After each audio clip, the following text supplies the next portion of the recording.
Assalamualaikum warahmatullahi wabarakatuh. Perkenalkan, nama saya Rena Jayana, mahasiswa dari Politeknik Negeri Cilacap, program studi D4 Teknik Pengendalian Pencemaran Lingkungan, dengan nomor induk mahasiswa 190107028. Di sini saya ingin menjelaskan mengenai materi UTS dari mata kuliah mikrobiologi dan biokimia, guna memenuhi ujian tengah semester dari mata kuliah tersebut.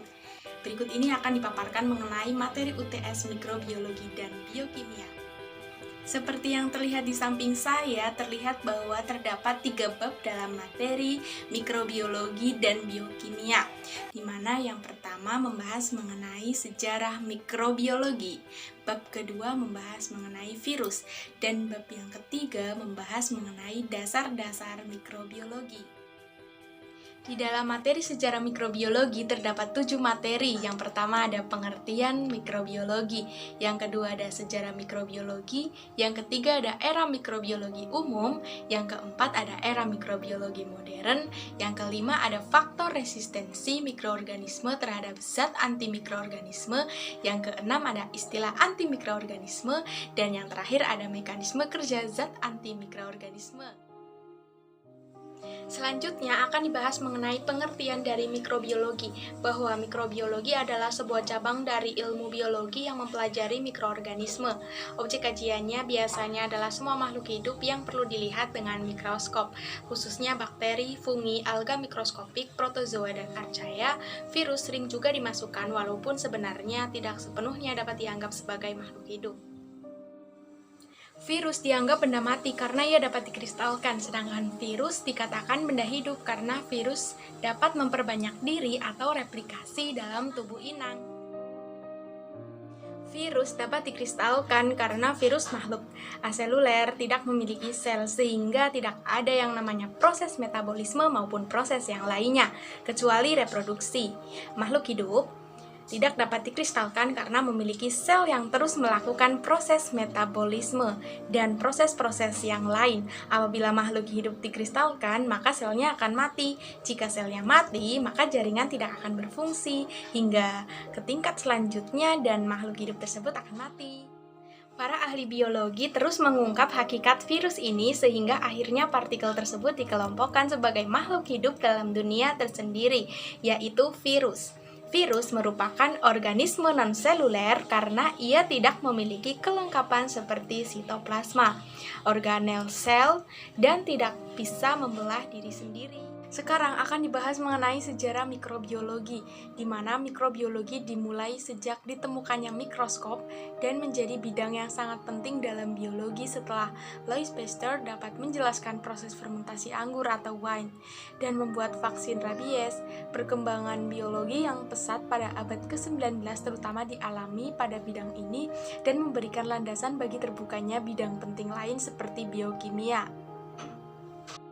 Penerapan mikrobiologi pada masa kini masuk berbagai bidang dan tidak dapat dipisahkan dari cabang lain karena diperlukan juga dalam bidang farmasi, kedokteran, pertanian, ilmu gizi, teknik kimia, bahkan hingga astrobiologi dan arkeologi.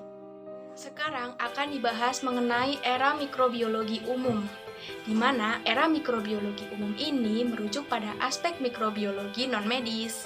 Dua raksasa yang dikenal pada era ini adalah Vigering dan Winogradsky. Keduanya memulai aspek mikrobiologi lingkungan. Martius Vigering dan teknik kultur pengkayaannya. Martius Vigering atau pada tahun 1851 hingga 1931 adalah seorang profesor berkebangsaan Belanda yang berkontribusi besar terhadap teknik kultur pengkayaan.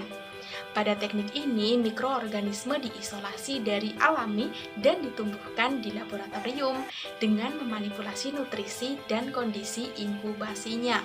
Dengan menggunakan teknik ini, Vigering berhasil mengisolasi kultur murni berbagai mikroorganisme air dan tanah untuk pertama kalinya.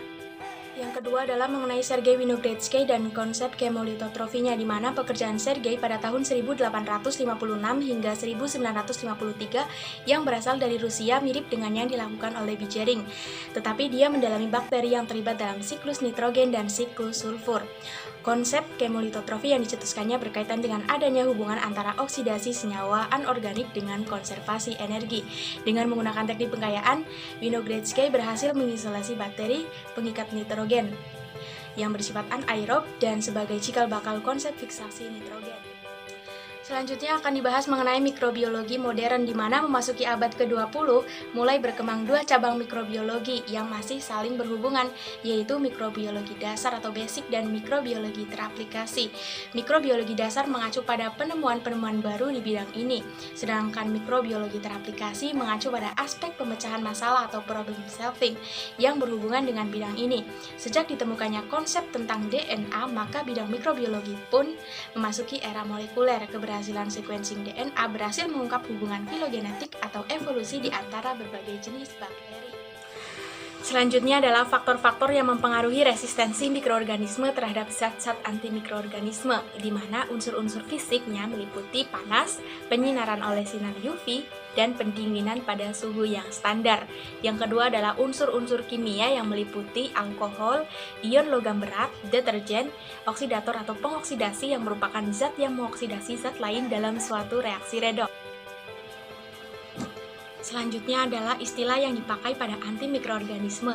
Yang pertama adalah bakteriostatik, yang merupakan kemampuan menghambat perkembangbiakan bakteri temporer. Yang kedua adalah bakterisidal, yang merupakan bahan kimia yang mematikan bakteri secara permanen. Yang ketiga adalah disinfektan, yang merupakan bahan-bahan kimia yang digunakan untuk mematikan mikroorganisme pada patogen yang ada pada benda mati. Yang keempat adalah steril, yang merupakan bebas dari kehidupan mikroorganisme patogen. Yang terakhir adalah septik, yang merupakan adanya bakteri patogen di dalam jaringan hidup yang dalam suatu proses infeksi. Yang terakhir adalah mekanisme kerja dari zat antimikroorganisme. Yang pertama adalah perusakan DNA, yang kedua adalah denaturasi protein, yang ketiga adalah gangguan pada gugus sulfitril, yang keempat adalah antagonisme kimiawi, dan yang terakhir adalah perusakan pada dinding sel bakteri. Selanjutnya, pada bab kedua mengenai materi mikrobiologi pada semester kedua, yaitu mengenai virus, di mana di sini terdapat pengertian nCoV 2019, di mana nCoV adalah singkatan dari novel coronavirus yang merupakan virus jenis baru dari kelompok virus corona yang dapat menyebabkan penyakit pernafasan pada manusia. Bentuk virus corona mirip dengan corona matahari. Corona berasal dari bahasa Yunani yaitu corona yang artinya mahkota. Contoh virus kelompok corona lain yang menginfeksi manusia dan dapat menyebabkan kematian adalah SARS dan MERS. Sedangkan jenis virus corona lainnya hanya menyebabkan common cold biasa. Common cold atau infeksi saluran pernapasan atas non-spesifik atau disebut juga dengan flu biasa merupakan suatu penyakit infeksi yang disebabkan oleh virus dan menyebabkan saluran pernafasan atas. Penyakit ini paling umum dan sering dialami oleh anak-anak hingga dewasa. Orang dewasa biasanya mengalami 2 hingga 4 kali kejadian common cold per tahun. Anak sekolah dapat mengalami hingga 10 kali per tahun. Common cold disebabkan oleh infeksi virus seperti coronavirus dan rhinovirus. Virus lainnya yang dapat berperan pada infeksi saluran pernapasan atas adalah adenovirus, mycovirus, dan paramycovirus. Human respiratory syncytial virus atau dikenal dengan virus influenza, meskipun banyak jenis virus baru terus diidentifikasi. Gejala dari infeksi ini umumnya terlihat sekitar 1-3 hari setelah paparan dari batuk yang mengandung virus. Tanda dan gejala dari common cold meliputi: yang pertama ada hidung berair dan tersumbat, yang kedua ada sakit tenggorokan, yang ketiga batuk, yang keempat sakit kepala yang ringan, yang kelima bersin-bersin, yang keenam mata berair, yang selanjutnya ada sedikit demam atau tidak ada demam untuk dewasa kurang dari 39 derajat Celcius dan untuk anak-anak kurang dari 38 derajat Celcius, dan yang terakhir merasa sedikit lelah. Selanjutnya akan dibahas mengenai perbedaan antara virus dan bakteri, di mana virus itu berukuran 20-40 nanometer, tidak bisa berkembang biak atau memperbanyak diri tanpa sel inang. Sedangkan bakteri itu berukuran 200-1000 nanometer, bisa berkembang biak sendiri dan tidak membutuhkan sel inang untuk tumbuh. Sekarang akan dibahas mengenai asal-muasal dari virus corona, yang dimana virus corona itu muncul pertama kali di kota Wuhan, Cina, di mana terdapat pasar yang menjual hewan-hewan, contohnya kelelawar. Virus ini merupakan virus zoonosis, yaitu virus yang berasal dari hewan, mirip MERS, SARS, flu burung, dan sebagainya. Diduga virus ini menyebar dari hewan ke manusia, kemudian dari manusia ke manusia. Akan tetapi, penyebaran dari hewan ke manusia masih belum jelas bagaimana alurnya. nCoV memiliki 96% kesamaan genetik atau urutan DNA dengan virus corona yang ada di dalam kelelawar atau gadis biru. Hal ini membantah informasi yang menyatakan bahwa virus ini berasal dari lab BSL-4 yang ada di Cina. FYI, kelelawar yang mempunyai virus bad cough RATG13 ditemukan di provinsi Yunnan, Cina. Virus corona dapat masuk ke sel manusia karena mahkota virus ini cocok dengan reseptor yang ada pada manusia. Reseptor yang mengenali speak and cough ini yaitu reseptor AC2. Reseptor ini banyak ditemukan di sel dalam sistem pernafasan dan pencernaan pada manusia. Gejala yang ditimbulkan oleh pasien yang terkena virus corona antara lain batuk, pilek, sakit tenggorokan, dan diare. Menurut Dr. Jovita atau Dr. RSAS, lama inkubasi virus ini hingga menimbulkan gejala hanya dalam waktu 3-7 hari sejak terinfeksi. Setelah terinfeksi, virus akan memperbanyak diri dalam tubuh manusia, sehingga dapat menyebabkan orang yang terinfeksi virus tersebut menjadi sakit, utamanya adalah demam. Demam adalah suatu tanda bahwa sistem imun pada manusia sedang berjuang mengalahkan virus tersebut. Salah satu cara untuk mencegah virus corona yang pertama adalah mencuci tangan sebelum makan, yang kedua minum banyak air putih, yang ketiga mengkonsumsi sayuran, yang keempat berbanyak istirahat, yang kelima atur suhu dan kelembaban udara di ruangan, yang keenam berkumur dan minum air garam, dan yang terakhir menggunakan salin nasal drop yang dijual bebas di apotek. Tersebut merupakan gambar dari virus corona yang saat ini sedang melanda di seluruh dunia. Selanjutnya, pada bab ketiga dari materi mikrobiologi dan biokimia ini membahas mengenai dasar-dasar mikrobiologi, di mana ruang lingkupnya itu meliputi orientasi terhadap taksonomi, di mana disiplin atau keterangannya yaitu virologi, bakteriologi, mikologi, fikologi, dan protozoologi. Yang kedua adalah habitat, di mana disiplin keterangannya itu meliputi mikrobiologi air, mikrobiologi tanah dan tanaman, mikrobiologi udara, mikrobiologi rumen atau ternak atau pangan dan ataupun pangan. Yang ketiga itu meliputi problema atau dasar, di mana disiplin dan keterangannya itu meliputi ekologi mikroba, fisiologi mikroba, kimia atau biokimia mikroba, dan genetika mikroba. Yang terakhir itu problema terapan, di mana disiplin dan keterangannya itu meliputi mikrobiologi kesehatan, mikrobiologi industri, mikrobiologi makanan atau pangan, mikrobiologi lingkungan, mikrobiologi geologi, mikrobiologi pertanian, dan mikrobiologi analitik. Yang selanjutnya akan dibahas mengenai kedudukan mikroba dalam kehidupan, di mana prokariota adalah makhluk hidup yang tidak memiliki membran inti sel atau sama dengan karyon. Yang kedua adalah eukariota yang merupakan memiliki membran inti sel. Yang ketiga adalah archaea yang merupakan kerajaan mikroorganisme bersel satu. Selanjutnya, pengelompokan dunia kehidupan berdasarkan struktur sel dan evolusi atau SSE. Terdapat 3 garis evolusi jasad hidup atau 3 domain, yaitu sebagai berikut. Yang pertama ada archaea yang merupakan dunia archaea atau 2 pilum. Yang kedua ada bakteria atau dunia bakteria yang meliputi 23 pilum, di mana kedua jenis ini yaitu archaea dan bakteria itu merupakan prokarya atau SSE primitif. Yang selanjutnya ada eukarya atau SSE maju yang meliputi 4 dunia, yaitu fungi yang terdiri dari 4 pilum, protista atau protozoa, algae, slime molds, water, dan molds. Yang selanjutnya ada plantae atau tumbuhan, dan yang terakhir ada animalia yang merupakan hewan. Yang selanjutnya adalah kingdom yang meliputi animalia atau hewan, plantae atau tumbuhan, protista atau prokarya atau eukarya, yang terakhir ada virus. Protista adalah mikroorganisme eukariota yang bukan hewan, tumbuhan, ataupun fungus. Mereka pernah dikelompokkan ke dalam satu kerajaan bernama protista, tetapi sekarang tidak dipertahankan lagi.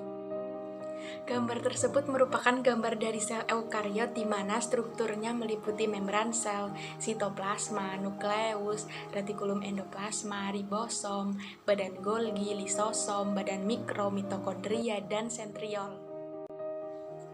Gambar tersebut merupakan gambar dari sel prokariot di mana strukturnya meliputi sitoplasma, membran sel, dinding sel, kapsul, flagela, nukleoid, pili, dan ribosom plasmid. Selanjutnya akan dibahas mengenai perbedaan antara protista tinggi dan protista rendah, di mana jika protista rendah atau prokariotik merupakan struktur sel lebih sederhana, yang kedua inti sel tidak diselubungi oleh membran inti, yang ketiga inti sel terdiri dari kromosom tunggal yang panjangnya kira-kira 1 mm dalam keadaan terbuka, dan yang terakhir sitoplasma di dalamnya tidak terdapat organela yang lengkap seperti sel eukariotik. Yang terakhir adalah uniseluler. Yang selanjutnya akan dibahas mengenai fungsi organela pada mikrobia eukariotik, protozoa, fungi, dan algae, di mana nukleus itu berfungsi sebagai penyimpan informasi genetik, yang kedua ada mitokondria yang berfungsi sebagai tempat pembentukan ATP secara respirasi aerobik, yang ketiga adalah kloroplas yang merupakan tempat pembentukan ATP secara fotosintetik, yang selanjutnya adalah RE atau retikulum endoplasma yang merupakan tempat sintesis protein, yang selanjutnya adalah APP Golgi yang merupakan pemaketan materi yang ditransfer keluar sel. Yang selanjutnya ada vakuola yang merupakan penyimpan materi, alat pencernaan dan pemompaan air. Yang selanjutnya ada lisosom yang merupakan penyimpan enzim digestif, dan yang terakhir ada mikrobodi yang mengandung enzim degradatif. Tabel tersebut merupakan klasifikasi mikroba atau jenis mikroba bakteri. Ada alga, ada jamur, dan yang terakhir ada virus, di mana di dalam tabel tersebut terdapat kategori atau divisi atau kelompok atau kelasnya masing-masing. Selanjutnya akan dibahas mengenai bentuk dan susunan dari bakteri, di mana yang pertama bentuknya itu kokus atau bulat, susunan bakterinya itu bergerombol seperti buah anggur, berderet seperti rantai, dua-dua seperti biji kopi, dan dua-dua seperti lancet. Bentuk dan susunan bakteri yang kedua ada basil atau batang, di mana susunannya itu soliter, contoh spesiesnya adalah Salmonella typhi yang menimbulkan tipes, berderet contoh spesiesnya yaitu Bacillus anthraxia yang menimbulkan penyakit antraks, dan yang ketiga itu basil tahan asam, contoh spesiesnya adalah Mycobacterium tuberculosis yang menimbulkan TBC. Bentuk susunan bakteri yang ketiga yaitu batang bengkok, contoh spesiesnya adalah Vibrio cholerae yang menimbulkan kolera, dan bentuk susunan bakteri yang keempat adalah Spirochaeta yang sangat kecil, lentur, dan berbentuk spiral. Ultrastruktur bakteri, di mana bakteri yang bersifat prokariotik itu meliputi kromosom, yang kedua ada mesosom, pili, plasmid, dinding sel, kapsul mukosa, dan flagela. Selanjutnya akan dibahas mengenai algae mikroalgae, di mana algae ini mirip produsen primer dalam sistem ekosistem akuatik seperti danau, kolam, rawa, waduk, sungai, dan tambak. Yang kedua ada yang bersifat uniseluler, filamen, koloni, dan berkembang biak secara aseksual. Yang ketiga ada yang bersifat plantonik, bentik, maupun perifiton. Yang ketiga atau yang keempat ini digolongkan menjadi 5 diviso. Yang selanjutnya akan dibahas mengenai fungsi dari algae, di mana yang pertama itu sebagai pakan alami ikan. Contohnya itu ada Euglena dan Astasia. Selanjutnya jenis mikroalgae yang merigukan biota air itu ada Microkystis dan Trichodesmium.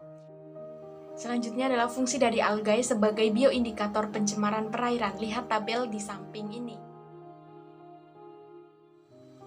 Yang selanjutnya akan dibahas mengenai fungi, di mana fungi ini mirip dekomposer bahan organik dalam sistem ekosistem akuatik. Yang kedua mirip kelompok organisme yang berfilamen. Yang ketiga memiliki habitat yang luas seperti tanah. Yang selanjutnya bereproduksi dengan spora, tunas, pembelahan sel atau fragmentasi talus. Yang selanjutnya fungi dapat menyebabkan berbagai macam jenis penyakit ikan, terutama pada kondisi kualitas yang buruk dan terhadap luka pada tubuh ikan. Selanjutnya akan dibahas mengenai protozoa, di mana fungsinya itu sebagai bioindikator dan pengendalian pencemaran perairan atau bioremediasi. Contohnya adalah Bodo spp. Fungsi protozoa yang kedua adalah sebagai parasit ikan atau Trichodina spp. Tabel tersebut membahas mengenai metode dalam mikrobiologi di mana di dalam tabel tersebut terdapat metode sterilisasi dan metode mikroskopi. Selanjutnya akan dibahas mengenai pewarnaan struktur sel, di mana metode pewarnaan yang pertama ada spora, pewarnaan yang berbasis terbentuknya tipe endospora dan exospora. Yang kedua ada kapsula, di mana pewarnaan berbasis adanya kapsula, yaitu pewarnaan gram negatif dan pewarnaan gram positif. Yang ketiga ada flagela, di mana pewarnaan berbasis adanya flagela, dan yang terakhir ada badan inklusi, di mana pewarnaan berbasis adanya sintesis granula. Selanjutnya adalah pembentukan spora, di mana di bawah keadaan yang tidak menguntungkan beberapa bakteri membentuk spora. Yang kedua, bakteri tersebut antara lain Bacillus anthracis. Yang ketiga adalah sel menjadi terbungkus oleh kapsul tebal protektif dan metabolismenya melambat. Yang keempat, spora sangat resisten terhadap panas dan dapat hidup dalam jangka lama.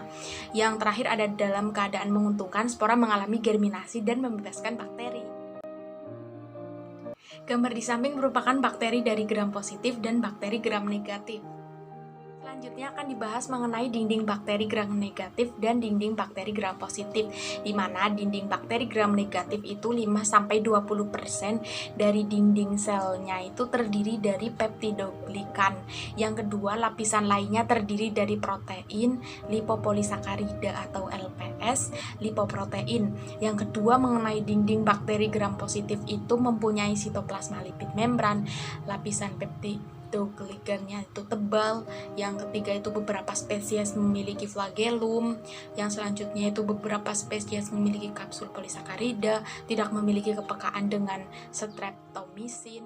Terakhir itu adalah toksin yang dibentuk berupa exostoksin, endotoksin.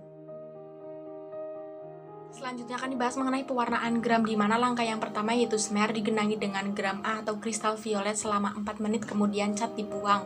Yang kedua, sediaan dicuci air mengalir, sediaan digenangi dengan gram B atau lugol selama 1 menit, kemudian lugol dibuang. Yang keempat ada sediaan dicuci air mengalir. Yang kelima, sediaan dicuci dengan gram C, alkohol asam selama 45 detik, kemudian gram C dibuang. Yang selanjutnya ada sediaan dicuci air mengalir. Yang selanjutnya sediaan digenangi dengan gram D atau safranin selama 4 menit, kemudian gram D dibuang. Yang selanjutnya sediaan dicuci air mengalir dan dikeringkan dan diangin-anginkan. Yang terakhir itu ditetesi minyak imersi, dilihat dengan mikroskop dengan perbesaran 1000 kali.